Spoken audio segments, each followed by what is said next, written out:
സംസ്ഥാനത്ത് hepatitis B vaccine ക്ഷാമം രൂക്ഷമാണ്. നവജാത ശിശു ജനിച്ച് 24 മണിക്കൂറിനുള്ളിൽ നൽകേണ്ട പ്രധാനപ്പെട്ട വാക്സിനുകളിൽ ഒന്നാണ് ഹെപ്പറ്റൈറ്റിസ് ബി.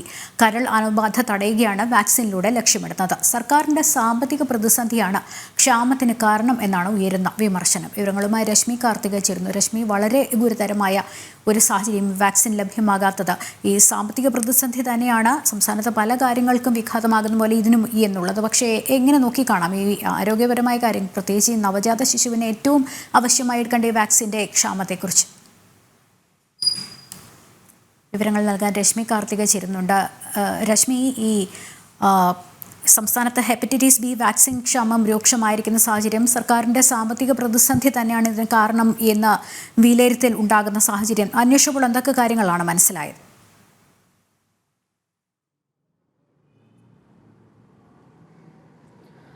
ലക്ഷ്മി, സംസ്ഥാനത്ത് മരുന്ന് ക്ഷാമം വളരെ രൂക്ഷമായി തുടരുന്ന ഒരു സാഹചര്യമുണ്ട്.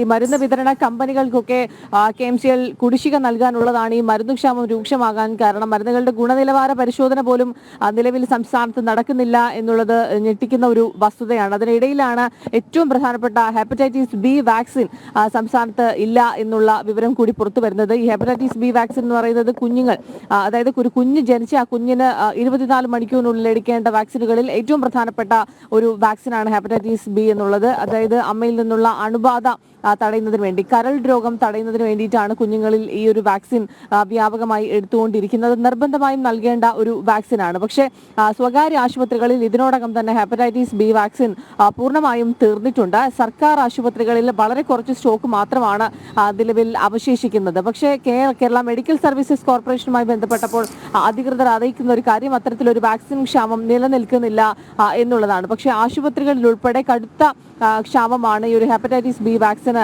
നിലനിൽക്കുന്നത്. 50 രൂപ മുതൽ 100 രൂപ വരെയാണ് ഒരു വാക്സിന്റെ വില. ഭാരത് ബയോടെക്കും സെറം ഇൻസ്റ്റിറ്റ്യൂട്ടുമാണ് ഇത്തരത്തിൽ വാക്സിനുകൾ സംസ്ഥാനത്ത് വിതരണം ചെയ്തുകൊണ്ടിരിക്കുന്നത്. ഏതായാലും നിലവിൽ ഇപ്പോൾ എവിടെയും ഇനി വരുന്ന കുറച്ച് ദിവസങ്ങൾ കൂടി കഴിയുകയാണെങ്കിൽ പൂർണ്ണമായും വാക്സിൻ ഇല്ലാത്തൊരു സാഹചര്യത്തിലേക്ക് മാറും. നവജാത ശിശുക്കൾക്ക് പുറമെ വിദേശത്ത് പോകുന്നവർക്ക്, ആരോഗ്യ പ്രവർത്തകർക്ക്, പ്രായമായവർക്ക് ഒക്കെ തന്നെ വാക്സിൻ എടുക്കുന്ന ഒരു സാഹചര്യമുണ്ട്. ഇപ്പോൾ മുതിർന്നവർക്ക് വാക്സിൻ ഇല്ല എന്നുള്ളത് ആശുപത്രികളിൽ നിലവിൽ ഇതിനോടകം തന്നെ അറിയിക്കുകയും അത് നിർത്തലാക്കുകയും ചെയ്തിട്ടുണ്ട്. ഈ രീതിയിൽ മുന്നോട്ട് പോവുകയാണെങ്കിൽ വലിയ രീതിയിലുള്ളൊരു പ്രതിസന്ധി സംസ്ഥാനം നേരിടും. ആരോഗ്യമേഖലയിലെ ഈ പ്രശ്നങ്ങൾ പരിഹരിക്കുന്നതിന് വേണ്ടി യാതൊരു തരത്തിലുള്ള ഇടപെടലും സർക്കാരിന്റെയോ ആരോഗ്യമന്ത്രിയുടെയോ ഭാഗത്തു നിന്നൊന്നും ഉണ്ടാകുന്നില്ല എന്നുള്ളതാണ്. പല തലങ്ങളിൽ നിന്നും ഈ പീഡിയാട്രിക് വിഭാഗത്തിലുള്ള പല ഡോക്ടർമാരും ഇതിനോടകം തന്നെ ഈ ഒരു പ്രതിസന്ധി പരിഹരിക്കണമെന്നുള്ള നിർദ്ദേശം, ഒരാവശ്യം മുന്നോട്ട് വെച്ചിട്ടുണ്ട്. പക്ഷെ അതിലൊന്നും തന്നെ ഒരു തീരുമാനവും ആയിട്ടില്ല. ഈ പകർച്ചവ്യാധികൾ ഉൾപ്പെടെ പടർന്നു പിടിക്കുന്ന ഒരു പ്രത്യേക സാഹചര്യവും സംസ്ഥാനത്ത് നിലനിൽക്കുകയാണ്. ഇതുമായി ബന്ധപ്പെട്ട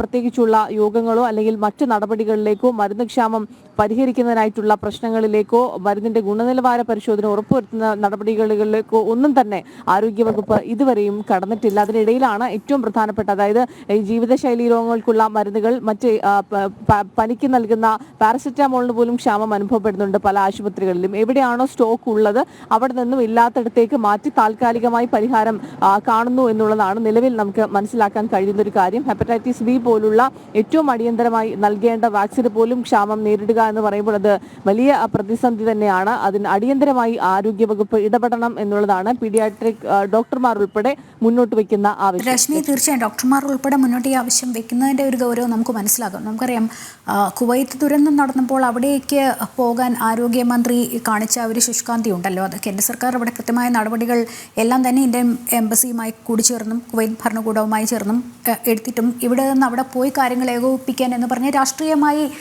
അതിനെ മാറ്റി തീർക്കുന്ന ഒരു സാഹചര്യം. പക്ഷേ സംസ്ഥാനത്ത് മരുന്ന് ക്ഷാമം ഇത്രയധികം രൂക്ഷമാകുന്ന സാഹചര്യത്തിൽ പക്ഷേ ഈ ഒരു ശുഷ്കാന്തി ഇവിടെ കാണിക്കുന്നില്ല എന്നുള്ളത് എത്രത്തോളം വിരോധാഭാസമാണ് എന്നുള്ളതാണ്.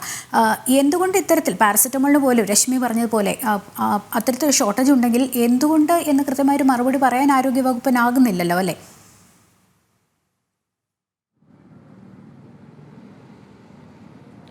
അത്തരത്തിലുള്ളൊരു കൃത്യമായ മറുപടി നൽകാൻ ആരോഗ്യവകുപ്പിന് കഴിയുന്നില്ല. മറ്റ് വിഷയങ്ങളിൽ ലക്ഷ്മി സൂചിപ്പിച്ചതുപോലെ തന്നെ കുവൈറ്റിലേക്കൊക്കെ പോകാൻ വേണ്ടി കാണിച്ച ആ ഒരു ശുഷ്കാന്തി, അത് ഏറ്റവും പ്രധാനമായും മനുഷ്യന്റെ ജീവനാണ്. അല്ലെങ്കിൽ അവർക്ക് മരുന്നുകളുടെ ഗുണനിലവാര പരിശോധന ഉറപ്പുവരുത്തുക, മരുന്നിന്റെ ലഭ്യത ഉറപ്പുവരുത്തുക, പകർച്ചവ്യാധി വ്യാപനം തടയുന്നതിനുള്ള നടപടികൾ കൈക്കൊള്ളുക, ആശുപത്രിയിൽ ഈ ഒരു വ്യാപനം മുന്നിൽ കണ്ടുകൊണ്ടുള്ള നടപടികൾ കൃത്യമായി സ്വീകരിക്കുക, ഇതൊക്കെ അടിയന്തരമായി സംസ്ഥാനത്ത് ആരോഗ്യവകുപ്പ് ചെയ്യേണ്ട കാര്യങ്ങളാണ്. മറ്റ് സംസ്ഥാനങ്ങളിൽ ചെയ്തു വരുന്ന കാര്യങ്ങളാണ്. ഒരുപക്ഷെ മറ്റ് സംസ്ഥാനങ്ങളുടെ കണക്ക് പരിശോധിക്കുകയാണെങ്കിൽ ഏറ്റവും കൂടുതൽ ഈ പകർച്ചവ്യാധി വ്യാപനമൊക്കെ ഉയർന്നു നിൽക്കുന്നത് തന്നെ ഈ ഒരു കേരളത്തിൽ തന്നെയാണ്. കഴിഞ്ഞ ദിവസം ഞാനൊരു വാർത്ത നൽകിയിരുന്നു. ഒരു 10,000-ന് മുകളിലാണ് കേരളത്തിൽ പനിബാധിതരുടെ എണ്ണം.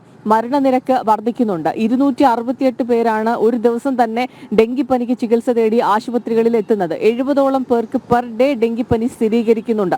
പലയിടങ്ങളിലും വെള്ളക്കെട്ട് രൂപപ്പെട്ടതിനെ തുടർന്ന് പ്രതിദിനം എലിപ്പനി സ്ഥിരീകരിക്കുന്നവരുടെ എണ്ണം വർദ്ധിക്കുകയാണ്.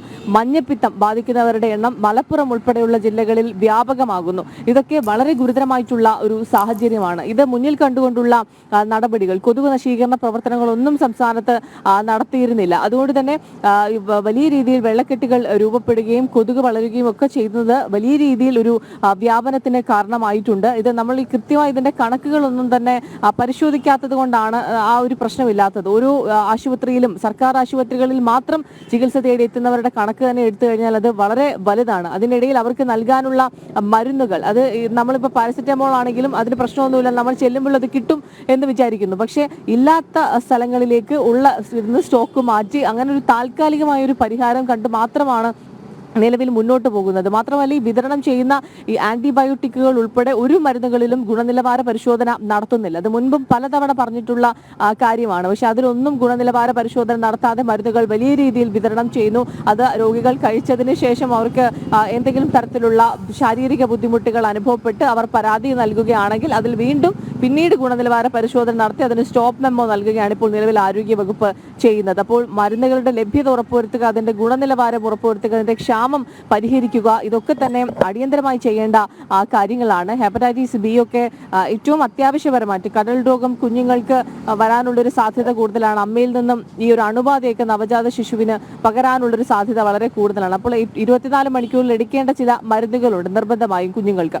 അപ്പോൾ അതിൽ ഏറ്റവും പ്രധാനപ്പെട്ടതാണ് ഈ ഹെപ്പറ്റൈറ്റിസ് ബി വാക്സിൻ. അപ്പോൾ ഇതിന് തന്നെ ഒരു ഷോർട്ടേജ് നേരിടുന്നു. അത് പരിഹരിക്കാനുള്ള നടപടികളിലേക്ക് ഒന്നും കടക്കുന്നില്ല എന്ന് പറയുമ്പോൾ തന്നെ വളരെ ഗുരുതരമായിട്ടുള്ള സാഹചര്യമാണ്. ഇതിൽ അടിയന്തരമായിട്ടുള്ള ഇടപെടൽ ആരോഗ്യവകുപ്പ് നടത്തണം എന്നുള്ളതാണ് ഉയരുന്ന ആവശ്യം. ലക്ഷ്മി, രശ്മിയാണ് വിവരങ്ങൾ നൽകിയത്.